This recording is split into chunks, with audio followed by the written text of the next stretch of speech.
오늘 이 시간에 우리가 하나님을 예배합니다. 우리 마음과 뜻과 정성을 다하여서 하나님을 예배할 뿐만 아니라 오늘 증거되고 선포되는 하나님의 말씀에 귀를 기울이고 하나님의 말씀을 듣고 새롭게 결단하며 고백하는 귀하고 복된 시간이 되시기를 예수님의 이름으로 축원합니다. 명절 잘 보내셨지요? 예. 이 명절을 하나님의 은혜 가운데 보내고 이렇게 모여서 하나님을 예배할 수 있어서 너무나도 감사합니다. 요즘 야구 경기가 준 플레이오프 시즌입니다. 제가 이렇게 야구를 보면 저희 와이프가 배신자라고 얘기합니다. 왜냐하면은 아들이 축구를 했는데 야구를 본다고 배신자라고 얘기하더라고요. 뭐 모든 경기가 다 좋습니다. 그런데 이 야구 준 플레이오프 그거를 강구하려고 얘기한 것은 아니고요. 2018년도에 지금은 SSG 팀이 전에 SK였을 때에 그 감독을 하였던 외국인 힐만 감독에 대해서 잠깐 이야기를 전하려고 합니다. 그 감독이 이렇게 임명이 되고 그 해에 한국 시리즈 SK가 우승을 했습니다. 그 해에 우승을 했으면 그 다음 해에 감독의 연봉이 올라갔을 거예요.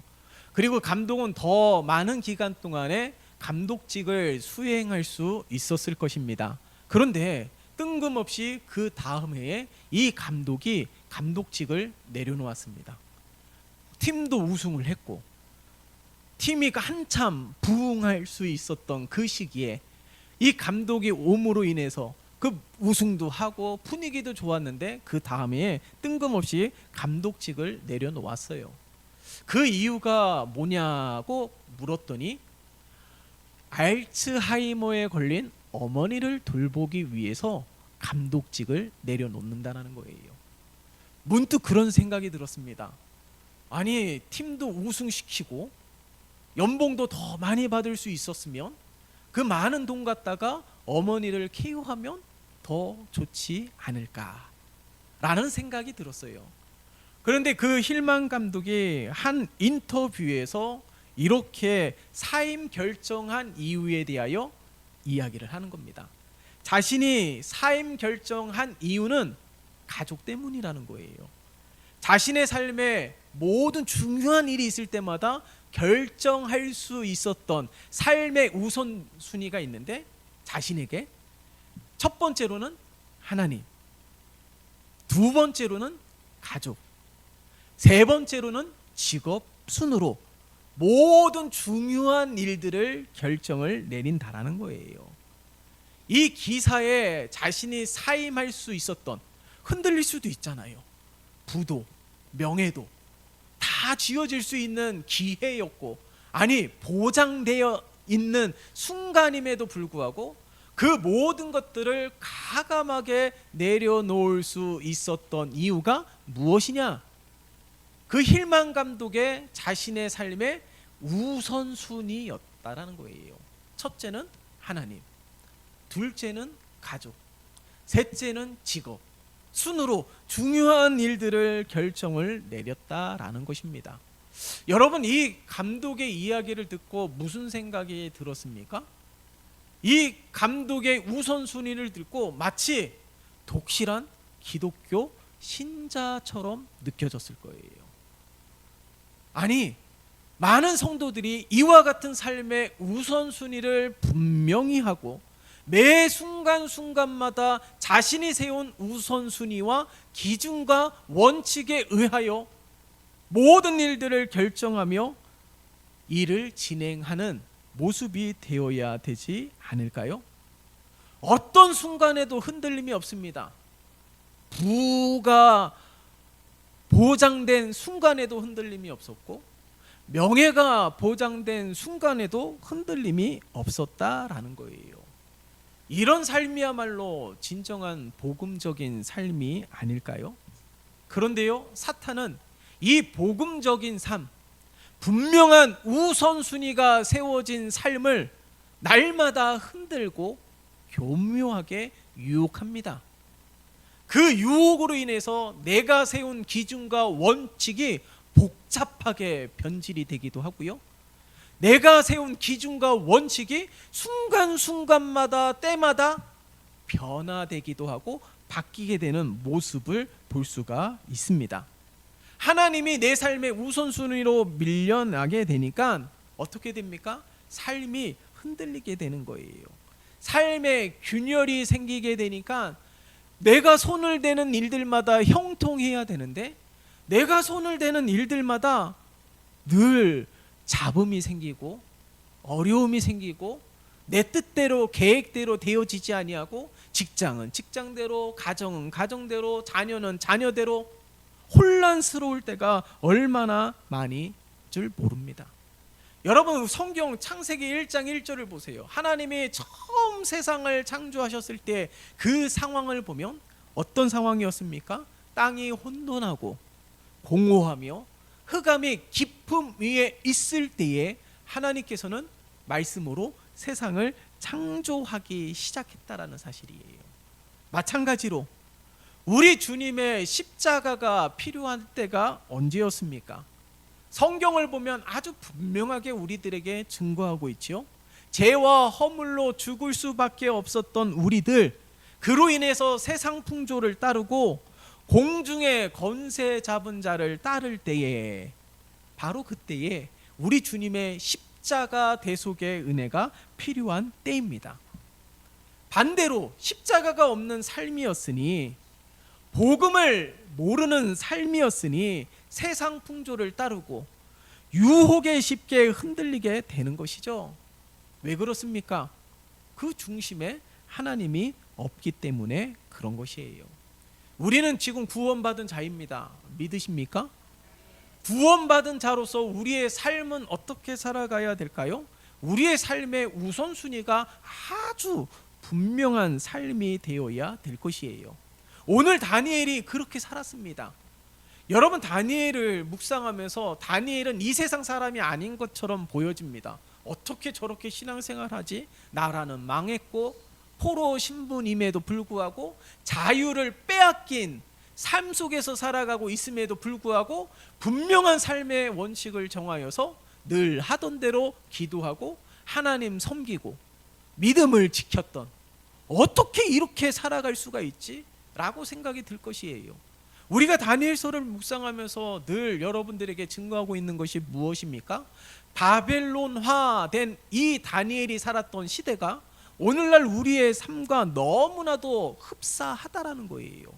수많은 이방 종교와 우상들과 이단들이 가득한 이 시대 속에서, 예수를 믿는 자보다 믿지 않은 자가 더 많은 시대 속에서 하나님을 믿는 믿음의 원칙을 가지고 살아가는 것이 이질감이 느껴지는 시대 속에서 우리는 어떻게 살아가야 되겠습니까? 다니엘처럼 살아간다는 것이 쉽지 않습니다. 아니, 마치 불가능한 것처럼 생각이 되어질 때가 얼마나 많이 있느냐 말이에요. 아주 분명한 삶의 원칙을 정하고 하나님이 기뻐하신 뜻을 알면서도 순간순간마다 합리화시키면서 교묘하게 이 원칙을 바꾸는 삶을 살았던 때가 얼마나 많은 줄 모릅니다. 그런데 다니엘은요, 그렇게 하지 않았다라는 거예요. 항상 의림에도 불구하고 포로임에도 불구하고 항상 자신이 정하였던 삶의 원칙대로 살아갑니다. 여러분, 포로로 끌려왔을 때 다니엘 나이가 몇 살이었다고요? 10대였습니다. 자신이 생각한 것이 옳고 그른지도 잘 분별할 수 없었을 때, 그때에도 믿음을 지키고 기준을 정하고 원칙을 정했다라는 거예요. 그리고 무려 80이 넘어설 때까지도 변하지 않는 이 다니엘의 모습을 성경을 통하여 우리는 볼 수가 있습니다. 매 순간순간마다 이렇게 흔들리지 않을 수 있었던 까닭이 무엇이라고요? 자신의 삶에 분명한 우선순위를 정했기 때문에 그런 것이에요. 여러분, 이 보세요. 오늘 본문 속에서 사자굴에 던져지는 다니엘을 보세요. 두려움이 없습니다. 공포가 없어요. 흔들림이 없습니다. 오늘 다니엘이 사자굴에 던져졌을 때 하나님을 원망하였다? 그런 기사도 없습니다. 불안하고 두려워하고 떨었다라는 기사도 전혀 없어요. 오늘 본문 속에서 오히려 이 사자굴에 던져진 다니엘을 보면서 왕이 이렇게 이야기합니다. 너의 하나님이 너를 구원하시리라. 이것이 어떻게 들립니까? 마치 조롱하는 소리로 들릴 수도 있을 것입니다. 그런데요, 말씀을 가만히 여러분 함께 읽었던 말씀을 가만히 보면 이 왕이 어떻게 왜 이런 이야기를 하냐면 이 다니엘을 항상 가까이에서 지켜보았음에도 불구하고 그는 항상 하나님을 섬기는 모습이었기 때문에 그렇다라는 거예요. 그 결과 어떻게 되었습니까? 사자굴에 던져졌을 때도 흔들림이 없고 하나님을 의지하였던, 아니 하나님을 알지 못하는 왕조차도, 하나님을 믿지 못하는 왕조차도 다니엘이 항상 하나님을 섬겼고 그 하나님이 다니엘을 구원하실 것을 믿었던 이 왕조차도 그렇게 생각하였는데 결과는 어떻게 되었어요? 우리가 함께 읽지 않았지만 22절의 말씀을 보세요. 22절의 말씀 같이 읽겠습니다. 시작. 나의 하나님이 이미 그의 천사를 보내어 사자들의 입을 봉하셨으므로 사자들이 나를 상해하지 못하여 싸우니 이는 나의 무죄함이 그 앞에 명백함이오며 또 왕이여 나는 왕에게도 해를 끼치지 아니하였나이다 하니라. 아멘. 어떻게 되었어요? 사자굴에 던져졌습니다. 다니엘이 도망치지 못하도록 그 입구에 돌문으로 탁 막았어요. 그런데 결과는 어떻게 되었다고요? 하나님께서 천사를 보내어서 사자의 입을 봉하셨다라는 거예요. 그래서 이 다니엘이 온전히 구원을 받지 않았습니까? 그러면서도 다니엘을 높였습니다. 다니엘이 죄를 지은 것이 아니라, 다니엘이 행한 것이 잘못된 것이 아니라, 다니엘이 행한 것이 왕에게 해를 끼치는 것도 아니고 다른 마음을 품은 것도 아님을 하나님께서 사자굴에 던져진 다니엘을 구원하심으로 말미암아 다니엘을 온전하게 신원하였고 다니엘을 오히려 더욱 높이셨던 하나님의 놀라운 역사가 오늘 본문 속에 기록되어 있는 것이죠. 로마서에 보면 모든 사람은 죄를 범하였음에 하나님의 영광에 이르지 못한다라고 증거하고 있습니다. 다니엘도 사람이잖아요. 그런데 오늘 본문의 말씀은 다니엘은 명백하다라고 증거하고 있어요. 다니엘도 사람인데 그는 죄인이 아닐까요? 아닙니다. 똑같이 죄인입니다. 그러함에도 불구하고 하나님은 어떻게 해요? 의롭다 여기시는 거예요. 여러분, 하나님이 의롭다 여기시면 의로운 것입니다. 다니엘은 늘 한결같이 그 중심에 하나님을 모시고 살았기 때문에 이와 같은 생명의 위협 속에서도 수많은 사람들의 음모와 함정에 빠지면서도 다니엘은 전혀 흔들림이 없었다라는 거예요. 그런데 우리들은 어떻습니까? 에베소서 4장 14절의 말씀을 보면 바울은 이렇게 권면합니다. 더 이상 어린아이로 살지 말라라고 증거하고 있어요. 어린아이의 삶을 비유하고 있는 거잖아요. 어린아이는 어떻습니까? 다시 말해서 믿음도 약하고 우리의 마음이 늘 중심을 못 잡고 있는 그런 어린아이 같이 비유한 까닭이 무엇일까요?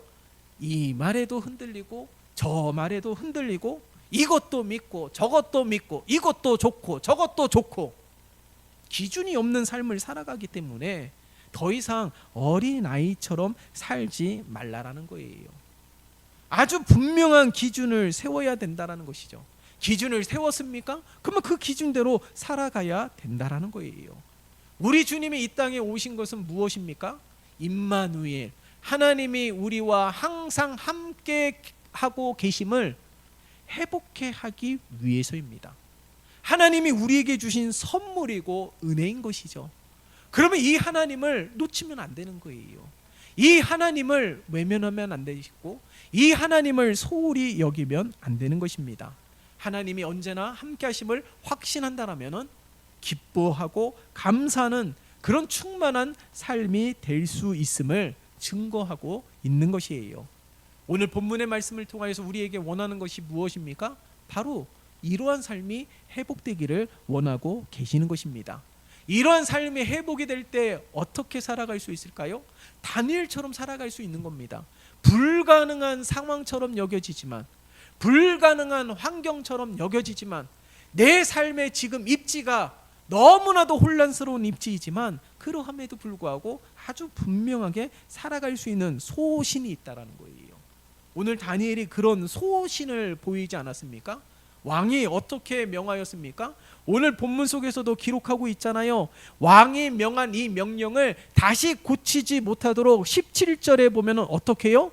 17절에 보면은 왕이 그의 도장과 귀족들의 도장으로 봉하였으니 이는 다니엘에 대한 조치를 고치지 못하게 하려 함이라. 왕이 어떻게 명하였습니까? 다른 신들에게도 구하지 못하도록, 다른 신을 섬기거나 다른 신에게 구하면 사자굴에 던져지는 벌을 내리겠다라는 거예요. 이것을 왕이 다시는 고치지 못하도록 완전히 봉했다라는 거예요. 그런데요, 그러함에도 불구하고 다니엘은 어떻게 하였다고요? 보란듯이 창문을 열고 어떻게 해요? 우리가 지난주에 함께 나누었던 것처럼 10절의 말씀에 보면, 10절의 말씀 같이 읽어볼까요? 시작. 다니엘이 이 조서에 왕의 도장이 찍힌 것을 알고도 자기 집에 들어가서는 윗방에 올라가 예루살렘으로 향한 창문을 열고 전에 하던 대로 하루 3번씩 무릎을 꿇고 기도하며 그의 하나님께 감사하였더라. 삶의 기준을 정하고 그 마음에 하나님을 모시고 살아가니까 자신이 의림에도 불구하고, 자신의 주장을 떳떳하게 내세울 수 없는 입장임에도 불구하고 다니엘은 어떻게 하였다고요? 전에 하던 대로 오히려 보란듯이 창문을 열고 기도했다라는 거예요. 왕이 이렇게 명령하였으면은 은밀한 골방에 들어가서, 밀폐된 깜깜한 골방에 들어가서 조용히 기도하며 내가 믿음 지켰으면 됐지라고 생각할 수도 있었음에도 불구하고 다니엘은요, 소신 있게, 뚝심 있게 오히려 창문을 열고 보란듯이 하나님 앞에 기도했다라는 거예요. 물론 그 시대의 절대 권력자인 다리오 왕의 권력을 무시하는 것이 아닙니다. 그런데 다니엘이 이렇게 창문을 열는 대담함으로 뚝심 있게, 소신 있게 기도할 수 있었던 까닭이 무엇입니까? 하나님께 대한 확신이 없었으면 그렇게 하지 못했다라는 거예요. 하나님에 대한 분명한 확신이 있기 때문에 창문도 열고 보란듯이 기도한 다니엘의 모습을 볼 수가 있는 것이죠. 이런 삶이 우리의 삶이 되어야 되는 거예요. 내 마음에 하나님을 모시고 기준을 분명히 세우니까 뚝심 있게, 소신 있게 my way, 믿음의 길을 걸어가는 다니엘의 모습. 언제나 어떤 상황 속에서도 하나님을 섬기는 일들을 선택하고, 하나님을 높이는 일들을 선택하고, 하나님의 뜻을 선택하는 믿음의 삶이 오늘날 우리의 삶이 되어야 될 줄 믿습니다. 우리의 상황이, 환경이 그러하지 않는다 할지라도 혼란스럽고 매 순간순간마다 이것이 맞는지 저것이 맞는지 흔들리는 그러한 순간 속에서도 우리는 아주 분명한 기준을 세워야 된다는 거예요. 다시 분명하게 전하자면 내 삶 가운데 매 순간순간마다 자신이 한 행동을 합리화시키고 매 순간순간마다 그 기준이 변질이 되고 바뀌는 까닭은 아주 분명한 기준이 세워지지 않았기 때문에 그런 것입니다.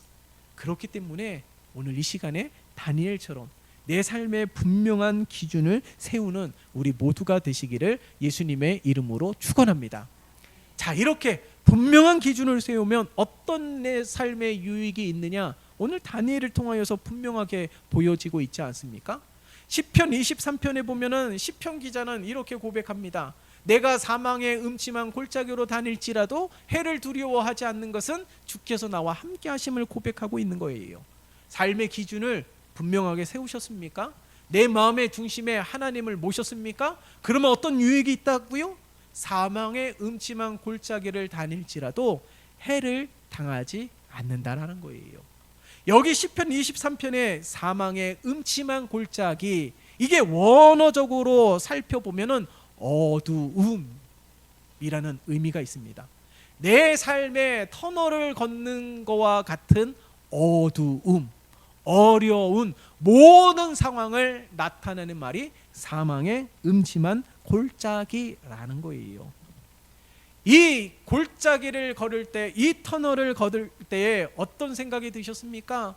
이 어둠이, 이 어려움이 영원히 끝나지 않을 것처럼 느껴지지 않았습니까?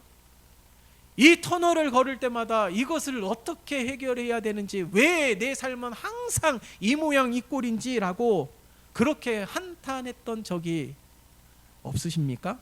언제 끝날지 모르기 때문에 두려워하고 있는 것이죠. 언제 끝날지 모르기 때문에 염려하고 근심하고 걱정하고 있는 것입니다. 그런데요, 하나님을 내 중심에 모시고 살아가는 삶의 가장 큰 유익이 뭐라고요? 해를 당하지 않는데요. 그렇기 때문에 오늘 본문 속에서도 다니엘은 사자굴에 던져졌음에도 불구하고 그 입구를 돌문으로 막았음에도 불구하고 며칠을 굶긴 사자와 함께 그 굴에 있음에도 불구하고 머리털 하나, 옷자락 하나 상하지 않았다라는 거예요. 이게 바로 하나님께서 주시는 은혜인 줄 믿습니다. 여러분, 우리 인생의 문제라든가 가정의 문제라든가 직장의 문제라든가 자녀의 문제, 수많은 문제들이 일어났을 때에 어떤 생각을 하셨습니까? 저마다 다른 이유와 원인을 찾으면서 그렇게 될 수밖에 없었던 일들을 뭐 이성적으로 논리적으로 생각한 적이 있겠죠. 그러나 그 문제가 있을 때마다 하나님의 관점에서 생각해 보신 적이 있으십니까? 나와 하나님의 관계는 하나님이 보시기에 합당한 것인지, 내가 늘 하나님 앞에 살아가는 삶인 것인지, 내가 순간순간마다 하나님을 의지하며 살았는지에 대하여 우리가 고민해 보신 적이 있냐고요. 물론 우리 직장의 문제, 인생의 수많은 문제들이 하나님과의 관계가 어긋나서라고 생각하지 않을 수도 있습니다. 꼭 그렇지 않을 수도 있어요. 그러나 중요한 것은 모든 문제가 있을 때마다 우리가 하나님 앞에서의 삶을 점검해야 된다라는 거예요. 내가 더 하나님을 의지했는지, 내가 더 하나님을 온전히 섬기고자 했는지, 어떤 상황 속에서도, 어떤 환경 속에서도 늘 하나님을 먼저 찾는 삶이었는지를 점검하셔야 된다는 거예요. 시험은요, 다른 말로 테스트라고 말을 하지 않습니까? 어려움이 있을 때 무엇을 테스트한다는 거예요? 우리 믿음을 테스트하는 겁니다. 어려움이 있을 때 내가 누구를 먼저 찾았으며 내가 무엇을 먼저 하였는지에 대하여 생각해야 된다는 거예요. 왜입니까? 나의 마음이 향한 것이, 나의 관심이 향한 것이 바로 믿음이기 때문에 그런 것이에요. 그렇기 때문에 꼭 그런 이유가 아니라 할지라도 우리는 이 내 인생에 일어나는 수많은 문제들로 인하여 하나님과의 관계로 점검하며 그 문제를 접근해야 된다는 겁니다. 만약 이 하나님이 내 삶의 중심에 있고 분명한 기준이 있었더라면 수많은 문제들 가운데 어떤 생각을 하였을까요? 하나님 앞에 기도하자, 하나님 더욱 의지하자, 이럴 때일수록 믿음 잃지 말자라고 생각하지 않았을까요? 그 마음의 중심에 하나님이 없기 때문에 도리어 하나님을 원망하고 도리어 남을 타고 있는 건 아닌지 모르겠습니다. 만약에 그 중심에 하나님을 모셨더라면 오히려 이렇게 기도했을 것 같아요. 내가 더욱 사랑하게 도와주시옵소서, 내가 더욱 낮아지게 도와주시옵소서, 더욱 긍휼히 여기는 예수의 마음을 품게 도와주시옵소서라고 기도하지 않았을까요? 모든 문제의 핵심이 내가 아니더라도 나의 믿음 없음이, 나의 연약함이, 나의 부족함이 그 모든 문제의 근원이라 생각하면서 오히려 하나님 앞에 더 기도하며 하나님의 은혜를 간구하는 삶이 되지 않았을까요?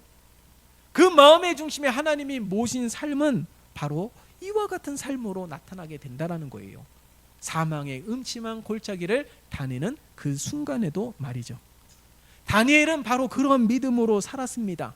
오늘 본문 속에서 왕이 그렇게 신임하였고 그렇게 충직하게 일을 하였던 다니엘을 향하여 사자굴에 던져진 왕의 명령이 불합리하다라고, 어떻게 왕이 나에게 이럴 수 있느냐고 원망한 글이 하나도 없습니다.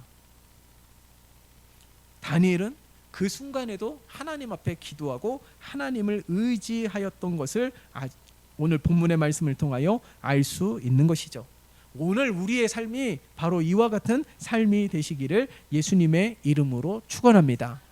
성도를 비유하는 말 가운데 여러분들도 한 번쯤은 들어보셨을 거예요. 냄비 성도, 뚝배기 성도. 냄비 성도가 무엇입니까? 말씀을 듣고 은혜를 받고 마음이 뜨거워집니다. 찬양도 크게 하고 아멘도 크게 합니다. 뭐 그렇게 뜨거우면서 막 한순간 늘 그 열정이 식어지지 않는 것처럼 살아가지만 어려움이 있으면 시간이 조금 지나면 이게 금방 식어지게 돼요. 그러나 뚝배기 성도는 어떻게 됩니까? 여러분이 돌솥 비빔밥 먹을 때처럼 늘 뜨겁잖아요. 그런 것처럼 늘 한결같아요. 찬양을 하며 큰 소리로 찬양하면 더 좋겠죠. 그랬으면 좋겠습니다. 입술을 열고. 그런데 그렇게 하지 않는다 할지라도 그 믿음이 한결같은 거예요. 하나님이 진정으로 원하는 성도는 어떤 성도일까요? 냄비 성도일까요? 뚝배기 성도일까요? 늘 한결같이 늘 복음의 진보를 이루고 믿음의 성장을 이루고 믿음의 성숙을 이루는 그런 성도를 하나님께서 기뻐하실 줄 믿습니다. 그런 성도는 마음에 하나님을 중심에 모셨기 때문에 그런 거예요. 그런 성도는 늘 삶의 기준이 아주 분명하기 때문에 그런 줄 믿습니다. 누가 보든 안 보든 한결같이 하나님을 예배하고 봉사하고 섬기며 복음을 위해 사는 성도들이 되시기를 예수님의 이름으로 축원합니다. 말씀을 정리하고자 합니다. 다니엘이 살았던 시대, 그 시대이기 때문에 어려운 일들이 있는 것이 아니에요. 태평성대를 이루는 시대라 할지라도 어려움은 늘 존재합니다. 아담과 하와가 선악과를 따먹으로 말미암아 인간에게 고통이라는 것이 생겼고 죽음이라는 절망이 생기게 되지 않았습니까? 그 이 말은 우리의 삶의 어려움이라는 것은 뗄래야 뗄 수 없다라는 거예요. 늘 한결같이 따라다니는 것이라는 것이죠.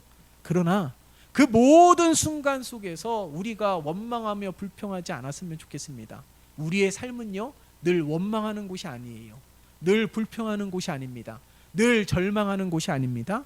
하나님이 허락하여 준, 선물로 준 이 삶은 즐기는 곳이 되어야 되고 쉬는 곳이 되어야 될 줄 믿습니다. 더 나아가서는 사명을 감당하는 곳이 되어야 될 줄 믿습니다. 그렇게 되기 위해서는 우리가 다니엘의 삶을 본받아야 되는 거예요. 삶의 기준을 정하십시다. 예수를 믿는지 안 믿는지 힐만 감독이 모르겠어요. 그러나 그는 예수를 믿죠. 첫째 삶의 우선순위가 하나님이기 때문에. 그런 것처럼 우리도 첫째 삶의 우선순위가 하나님이 되어서 하나님을 예배하는 것은 절대 타협이 없고 늘 하나님을 예배하며 경배하며 섬기며 그렇게 흔들림 없는 삶으로 살아가게 될 때에 사망의 음침한 골짜기로 다닐지라도 흔들리지 아니하고 해를 당하지 아니하고 하나님의 놀라우신 은혜로 충만한 삶이 될 줄 믿습니다. 이러한 삶으로 서는 우리 모두가 되시기를 예수님의 이름으로 축원합니다. 살아계신 하나님, 간절히 바랍니다.